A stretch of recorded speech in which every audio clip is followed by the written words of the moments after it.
Ang kwentong ito ay hango sa totoong buhay. Karanasan ito ni Anselmo. Taong 1970, Presentasyon, Camarines Sur.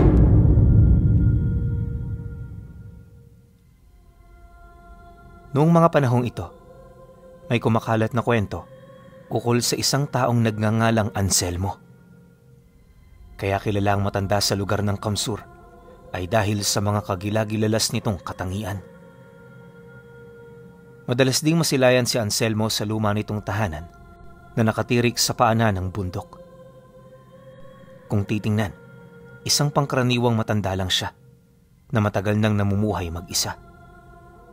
Ngunit sa kabila ng ganoon niyang katangian, may nagtatagong misteryo sa pagkatao niya. Tuwing sumasapit ang dapit hapon, marami sa mga magsasaka ang nakakakita sa matanda na may kausap na isang dambuhalang nilalang.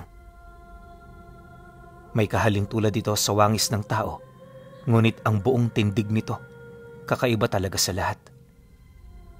Isipin ninyo, walang saplot ang nilalang at ang nagsisilbi nitong kasuotan ay ang mahaba nitong buhok na nakabalot sa buo nitong katawan. Sa sobrang taas din ito, hindi nila gaanong matanaw ang ulo at mukha nito. Marami rin ang nagsasabing kapre ang nilalang, ngunit hindi kumbinsido ang mga albularyo. Buong buhay kasi nila, hindi pa sila nakasilay ng kapreng hindi nagtatabako. Di lang yan, malayo rin ang wangis ng nilalang sa isang kapre, lalo na kung ikukumpara ang tindig at ang taas nito. Madalas kasi sa mga kapre pinuno, para itong kuba kung titingnan, dahil sa leeg nilang parang nakabaluktot. Hindi rin ito nagpapakita na walang dalang pamalo at tabako bilang paghahanda sa mga bantang maaari nilang makaharap. Dahil sa ganoong katangian ng kapre, mas lalong lumakas ang kutob ng mga albularyo na hindi pangkaraniwan ang nilalang na pagmamay-ari ni Anselmo. Para naman makumpirma ito, nagdesisyon silang bisitahin ng matanda. Itinoon nila ito sa panahon ng pagtatanim, gawa ng kapag gapasan, nakikigapas ito kung saan saang lupa. Sa kanila ring lugar, wala halos makatalo kay Anselmo. Kahit sa ganun niyang edad, di siya kayang sabayan ng mga batikang magsasaka. Kung ang mga ito'y nangangailangan ng pahinga at pagkain, siya hindi. Kapag nasimulan na niya ang kanyang trabaho, para siyang makinaryang magpapatuloy hanggang sa matapos na niya ito. Mas maagang matapos, mas mainam para sa kanya dahil kapag wala na siyang ginagawa, natutuwa siyang pagmasdan ng mga kapwa niyang magsasaka na gumagapas din. Ang ganoong gawain ni Anselmo ang naging daan para bansagan siya sa kanilang baryo bilang tamad. Hindi sa literal na tamad, bagkus ang pinagbasehan nila ng alias ay ang akto niya pagkatapos ng trabaho. Madalas kasi siyang makitang nakahiga sa puno ng bayabas, animoy naghihintay na malaglag ang bunga. Bagaman ganun ang ugali niya, hindi maipagkakaila ng lahat ang sipag na meron si Anselmo. Sa edad niya kasing ito, talaga namang nakapagtataka na makakakilos pa siya ng ganoon kabilis. Iisa lang din ang kutob ng mga taong nakakakilala sa kanya at yun ay walang iba kundi ang pagtataglay niya ng mutya. Hindi naman ito'y pinagkakaila ni Anselmo at katunayan siya pa nga ang nagsasabing totoo ang mga sinasabi ng mga kakilala niya.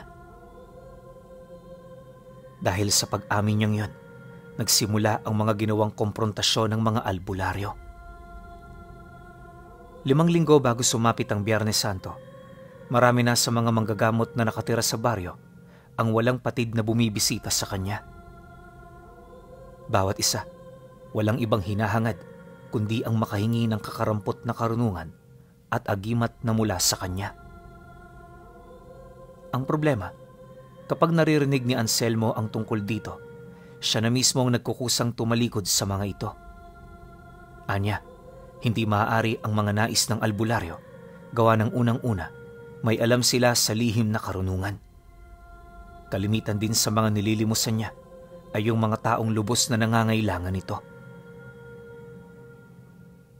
Nang marinig naman ito ang kanyang abiso, may mangilan-ngilang sumang-ayon. Pero karamihan sa kanila, bakas ang galit sa kanilang mga mata. Hindi nila matanggap ang nais ni Anselmo sa kadahilanang naniniwala silang karapat-dapat silang magtangan sa mga karunungan nito. Dahil sa ganoong kaisipan, may mangilan-ngilan sa mga manggagamot at antingero ang bumuo ng grupo para siya ay pagnakawan at paslangin. Ilang araw din nila itong pinagplanuhan hanggang sa dumating ang hapon kung saan handa na ang lahat. Magbabandang 5:00 nang nilusob nila ang bahay nito kung saan naabutan nila si Anselmo na kasalukuyang nagpapausok ng balat ng nyug. Pagsilay naman ng matanda sa mga antingero, bahagya naman siyang natigilan gawa ng naramdaman niya ang kakaibang bahid ng presensya na nangingibabaw sa katawan nila. Pagpasok naman ng grupo sa bakuran ng bahay niya, agad naman niya itong inabisuhan na tumigil. Nang magkaharap na sila, tahimik lang naman itong nagmasid na animoy maigi nitong pinakikiramdaman ng mga ikikilos niya. Ilang minuto pa ang lumipas. Dito na nagsimulang magsalita ang matandang namumuno sa grupo. Kaya kami naparito, Ginoong Anselmo, sapagkat hindi namin nagustuhan ang pagtalikod mo sa aming hinihinging pabor. Mabuti kaming kausap, ngunit masama rin kaming kaaway. Ilang araw na namin itong pinag-uusapan, subalit hindi pa rin nagbago ang aming pasya. Pwede ka pa namang makaiwas kung may papangako mong malilimusan mo kami ng agimat. Pasensya ka na talaga, mahigpit ang aming pangangailangan. Wala kang ideya, Ginoong Anselmo, sa mga nangyayari sa paligid mo. Mali man ito kung iisipin, pero ito ang alam naming tama. At hindi kami magdadalawang isip na samsamin ng lahat ng pagmamay-ari mo kung tututol ka sa aming hangarin.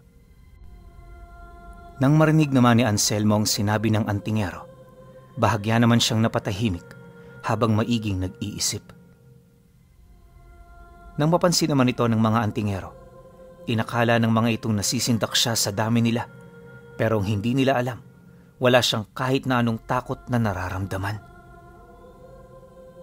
Maya-maya pa, pagbaling naman ang kanyang paningin sa antingerong nagsalita, dito na niya inilahad ang kanyang nais sabihin. Ayon sa kanya, hindi niya pag-aaksehan ng oras ang mga ganoong klase ng tao. Wala rin siyang pakialam sa mga sasabihin ng mga ito at nakahanda siya sa anumang pwede nilang gawin. Mariin din niyang inilahad na sa sandaling kumilos ito ng hindi naaayon, hindi na nila mapipigilan ng kanyang isasagot. Dagdag pa niya na, mabuti siyang makitungo sa mga kapwa niya. Pero kung ito mismong gumawa ng rason para kagalitan niya ang mga ito, hindi siya magdadalawang isip na makipaglaban at pumatay. Matapos naman itong marinig ng pinuno ng mga antingero, imbis na masindak, hindi nito maiwasang tumawa. Kalaunan, pagtitigan nila ng matandang namumuno sa grupo, narinig naman niya itong sumagot sa kanya ng, Akala mo ata masisindak mo kami sa mga ganyang salita. Mag-isa ka. Marami kami. Ano sa tingin mo, Anselmo? Anong laban mo? Nang marinig naman niya ang sinabi nito, dito na siya nagdesisyong ipakita ang nilalang na nagsisilbi niyang kaagapay sa lahat ng oras at pagkakataon. Sa pagtayo nito sa likurang bahagi ng bahay, agad naman yung dinapuan ng mga uwak na namumugaran sa mga punong nasa malapit. Pagkatapos nun, tahimik lang naman itong pinagmasdan ng bawat isang antingero na naglakas loob na gumambala sa kanila. Nang masilayan naman ito ng grupo, dali-dali naman itong nagdasal upang magkarga ng bakod at puder sa kanilang katawan. Inakala kasi nilang tipikal na kapre lang ito na madali nilang maitataboy gamit ang buhay na salita. Ngunit kahit anong tigal po nila sa nilalang, Hindi man lang ito natinag. Sa halip di na umatras ito, umangi lang yon ng malakas at nagtangkang susugod. Nang mapansin naman yon ni Anselmo, agad naman niyang pinakalma ang kaibigan niya. Nang maisakatuparan na niya ito, pinabalik niya yon sa puno kung saan ito nakatira. Nang manumbalik naman ang katahimikan sa buong paligid, dito na siya nagsimulang magpaliwanag. Maigi niyang ipinaunawa sa mga ito, hindi siya ang kalaban ng mga tao, kaya walang saysay na magkaroon sila ng pagbubuno. Nabanggit din niya na kahit gaano man karami ang mga ito, wala itong tsansang manalo sa kanya.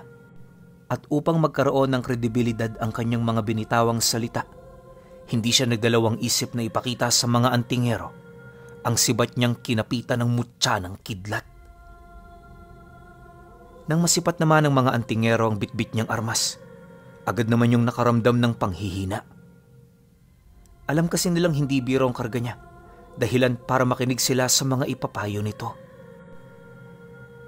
Maya-maya pa, imbis na pagnakawan si Anselmo, nagdesisyon ng grupo na makinig sa kanyang payo. Humingi rin yun ng tawad buhat sa mga nagawa nilang kasalanan. Nang marinig naman yun ni Anselmo, minabuti naman niyang pagbigyan ng mga ito. Kahit alam niyang malaki ang pagkakasala ng mga antingerong yun sa kanya, alam niyang hindi niya ito maaaring galawin dahil sa kasalukuyang sitwasyon ng lugar nila. Hindi man kasi sa paninira pero sa taong ito pinuno, talamak ang mga aswang sa kamsur. Naglipa na rin doon ang iba't ibang mga mangkukulam, lalo na ang mga hukluban na nagtatangan ng hindi masukat na kakayahan. Ilang taon na rin kasi noon ang nakalipas, magmula noong lumakas ang puwersa ng kaliwa sa lugar nila. Isa rin sa mga indikasyon at senyales nito ay ang pagkakaroon ng maraming antingero. Sa pagpapatuloy naman ng kanilang pag-uusap, marami silang tinalakay na paksa na merong kinalaman sa baryo at sa kanilang plano. Alam kasi ni Anselmo na hindi yun kikilos ng ganon, lalo na kung wala namang sapat na dahilan.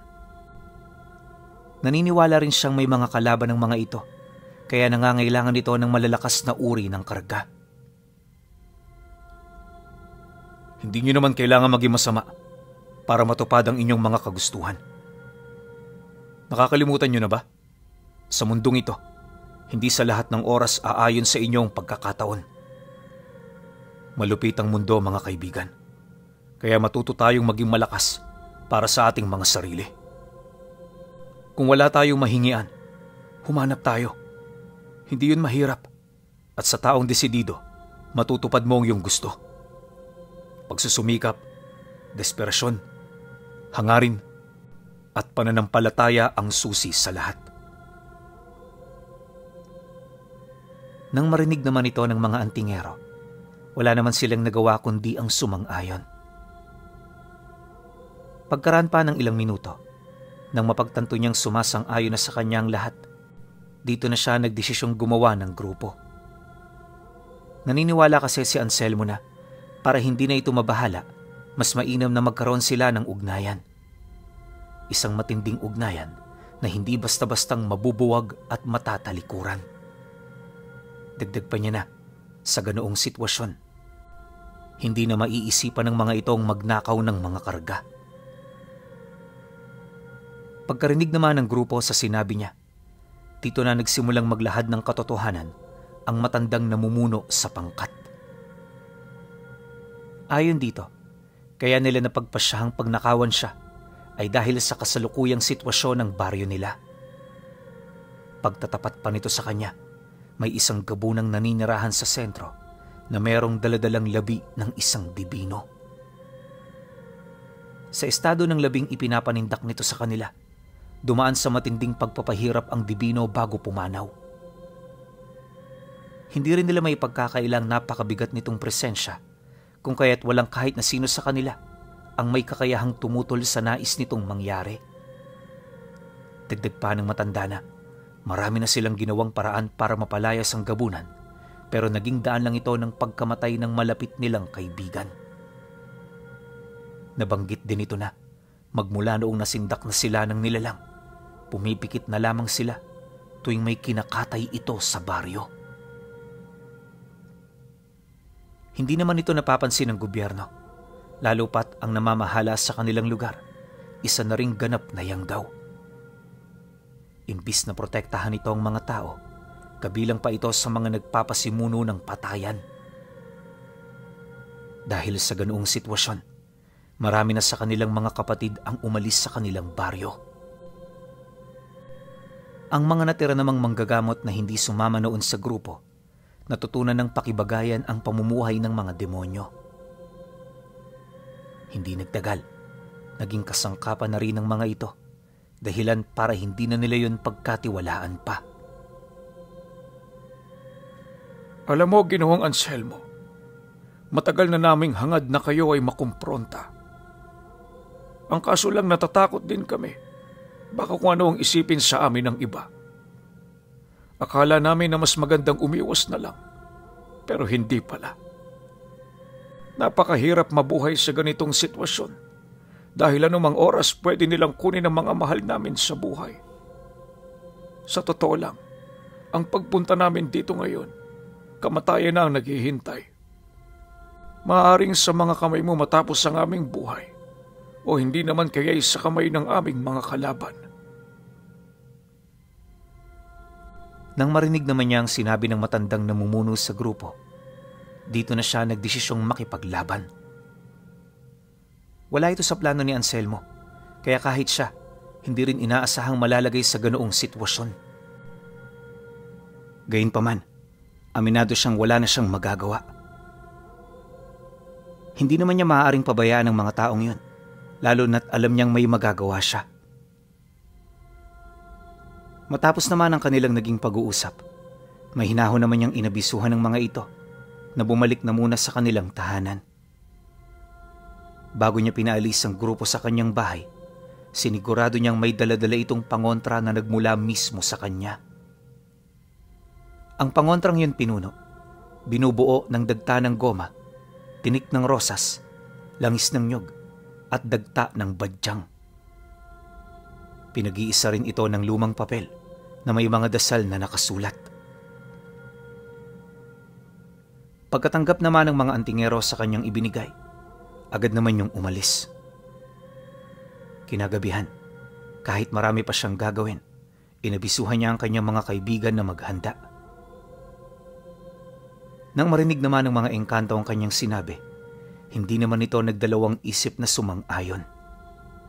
Matagal-tagal na rin kasi ang nakalipas, magmula noong ginamit niya ang puwersa ng mga ito. Pagpatak naman ng 10:00 ng gabi, panatag niyang tinahak ang daan, kasama ang 4 na matataas na uri ng engkanto.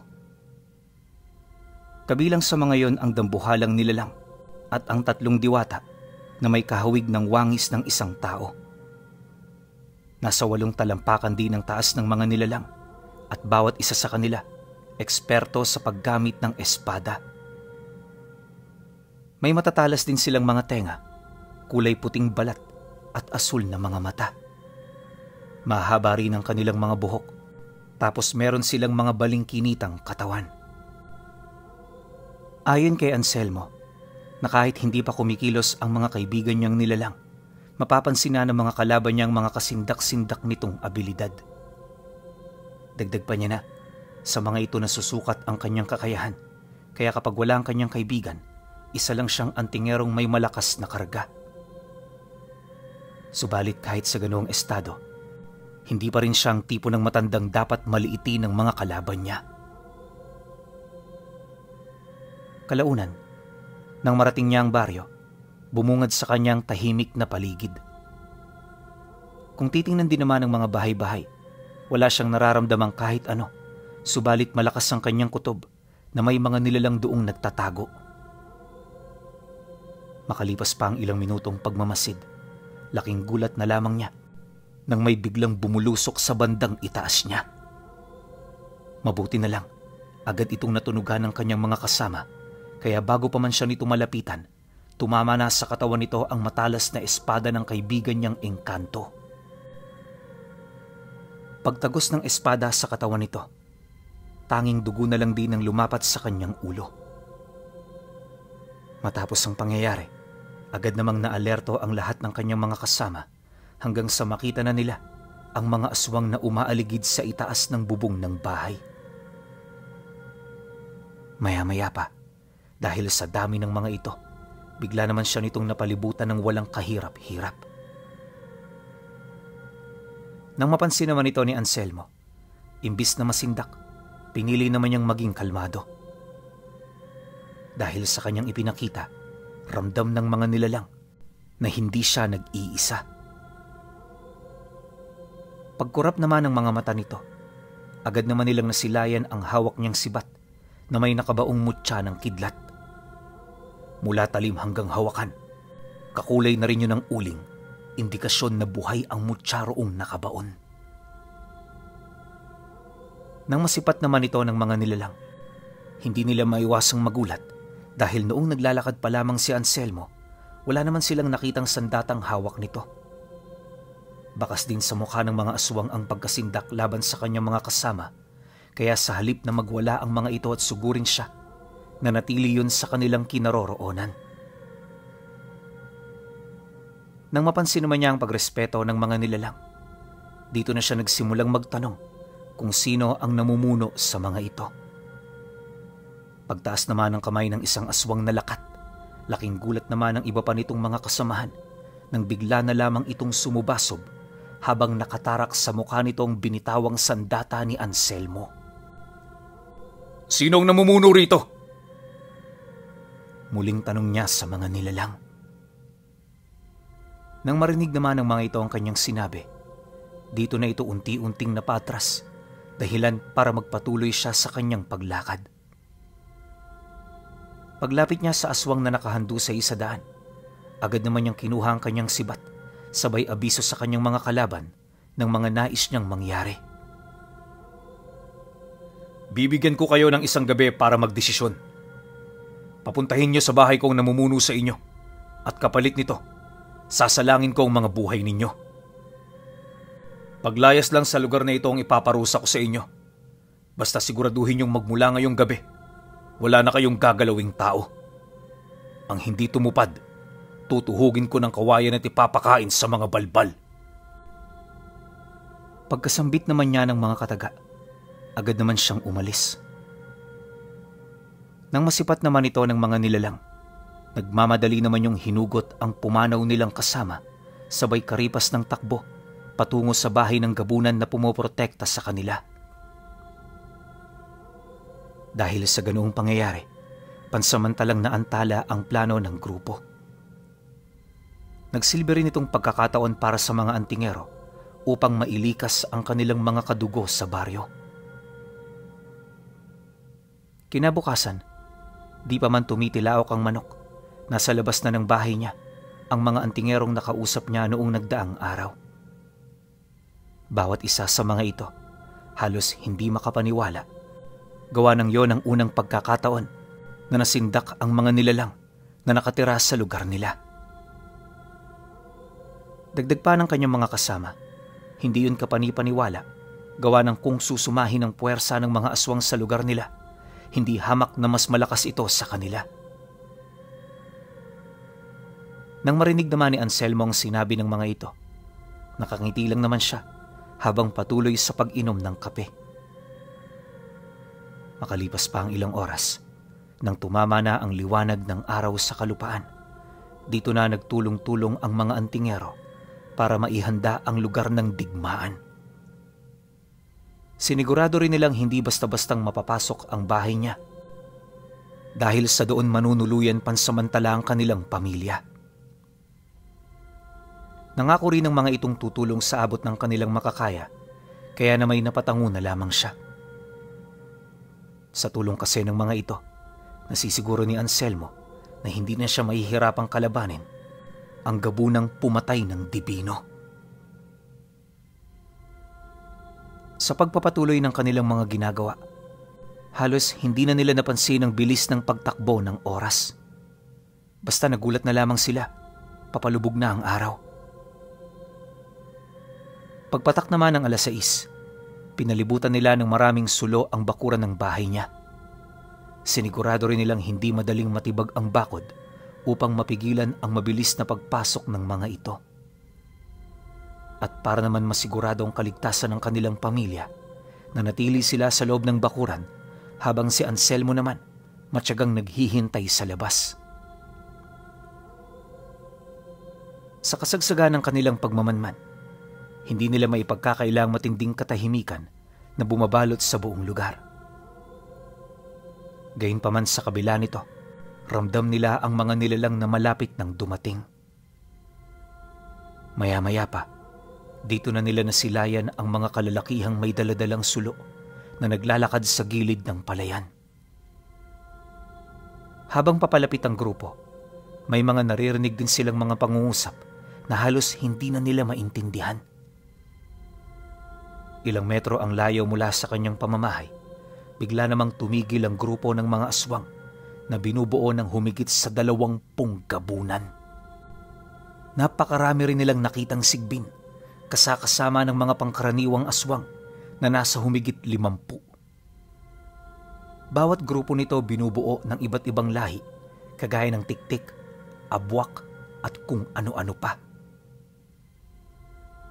Nang mapansin naman ito ni Anselmo, hindi niya ito pinagtuunan ng pansin dahil sa alam niyang kaya na ito ng mga kasamahan niya. Maya-maya pa, pagsilay naman niya sa isang matandang naglalakad sa gitnang bahagi ng pangkat, dito niya na napansin ang pasan-pasan nitong labi ng tao na nakabalot ng itim na tela.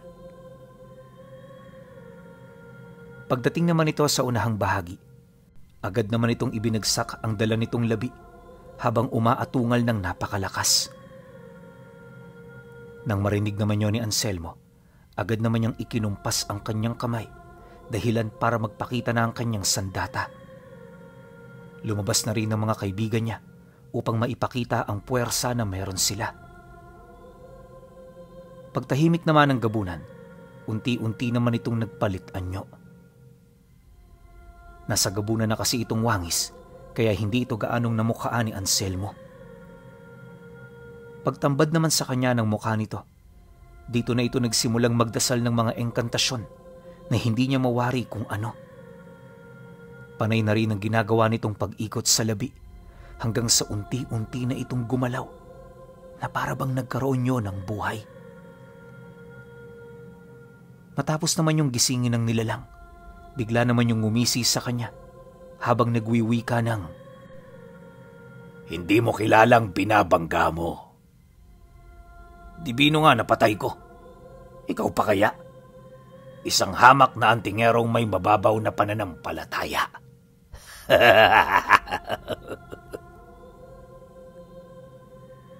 Pagkasambit naman ito ng mga kataga, laking gulat na lamang ng kanyang mga kasama nang biglang lumundag ang labing dinasalan nito.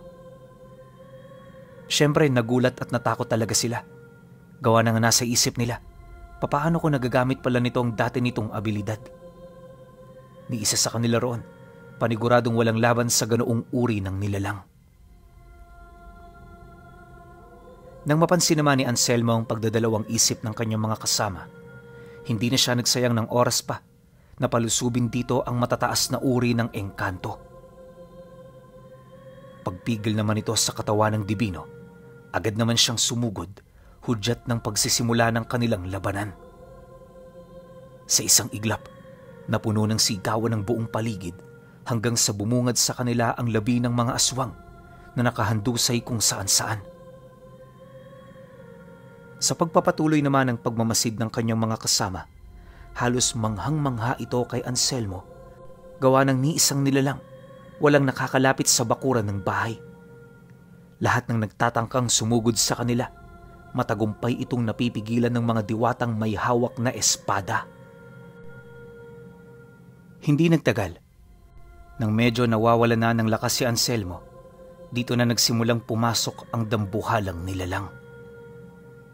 Kahit napakalaki nito, nagtatanga nito ng hindi masukat na bilis na kahit ang mga kaibigan niyang antingero, hindi yun basta-bastang nasusundan. Pagwasiwas nito ng kamay sa paligid, agad namang tumilapon ang mga aswang na pilit itong pinagtutulungan. Habang abala naman ang mga kalaban niya, agad naman siyang dumukot ng garapon, sabay inom ng langis nito. Ayon kay Anselmo, naglalaman ito ng luha ng puso ng saging na may kakayahang makapagbigay sa isang tao ng pansamantalang lakas. Pagramdam niyang nanumbalik na ang kanyang puwersa, agad naman niyang hinugot ang kanyang sibat na kasalukuyang nakatarak sa aswang na nakabulagta malapit sa kinaroroonan niya. Maya-maya pa, nang medyo maabot na niya ang distansyang nais niya, agad naman niyang pinakawala ng dala niyang sibat, sabay likha ng lagusan na mabilis na lumitaw sa likurang bahagi ng gabunan. Akala ni Anselmo madali na lang niya itong mapapaslang sa ganoong taktika, pero nakapagtatakang nakailag pa ito. Dahil sa pangyayari, dito na nagsimula ang kanilang pagbubuno. Kung lakas ang pag-uusapan, talaga namang mas nangingibabaw ito sa kanya. Subalit sa kabila nito, alam niyang mataas pa rin ang pag-asa niyang manalo dahil sa bilis niyang sumasabay na sa hangin. Ang kaso lang merong isang problema, at yun ay ang kunat ng balat ng gabunan. Makailang beses na rin niya itong tinamaan ng kanyang punyal, pero hindi man lang ito nakakabaon sa laman. Nang mapansin naman yun ng nilalang, inakala nitong lamang na siya sa laban kung kaya't nagsimula na itong magbunyi. Ngunit lingid sa kanyang kaalaman, hindi sa lakas nakabase ang kakayahan ni Anselmo, kundi sa paglikha ng mga dimensyon na magsisilbing tulay ng kanyang mga kaibigan. Ilang segundo pa ang lumipas, nang masambit na niya ng palihim ang mga dasal, agad naman siyang lumikha ng lagusan na dinaanan ng 4 na diwata. Sa isang iglap, lahat ng mga espada nitong hawak tumarak sa katawan ng gabunan. Nang mapansin naman niyang buhay pa at malakas pa ito, agad naman niyang pinadaan ang kanyang sibat sa lagusan hanggang sa tumama na ito sa noo ng gabunan. Ora mismo, bumulagta ng walang buhay ang nilalang. Nang mapansin naman ito ng iba pang mga aswang, wala na rin itong nagawa kundi ang kumaripas ng takbo papalayo. Ang labi naman ng dibinong kinukontrol nito, tuluyan na ring natumba dahil sa pagkawala ng mga kaluluwang nagpapagalaw sa kanya. Matapos ang mga pangyayari, dito na tiningnan ni Anselmo kung totoo nga bang dibino ang labi. Nakumpirma naman niyang totoo yun, pinuno. Ang kaso lang sa lakas ng taong yon, alam niyang hindi ang gabunan ang nakapaslang dito. Maaaring ninakaw niya yun sa libingan para gamiting panindak sa kanyang mga kalaban. Lumipas pa ang mga araw, hindi pa rin tumigil ang kanilang operasyon. Bawat baryo matyaga nilang pinuntahan hanggang sa mapalayas na nila ang mga nilalang. Nang bumalik na rin ang katahimikan sa lugar, bumalik na si Anselmo sa kanyang tirahan. Ang mga albularyo at antingero naman niyang tinulungan, nagsilbing bantay ng mga taga-baryo. Magpahanggang sa ngayon, hindi na bumalik pa ang mga taong may dugo ng aswang sa lugar nila. Di man ganong matunog ang pangalan niya, pero may mangilan-ngilan pa ring mga albularyo dito ang tinuturing siyang bayani at binansagang mabagsik na antingero na tumugis sa gabunan na pumatay ng dibino.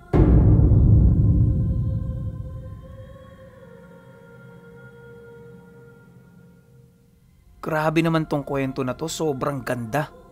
Sana masundan, no? Ako gusto ko to masundan. Pero yung iba sa inyo, gusto rin ba?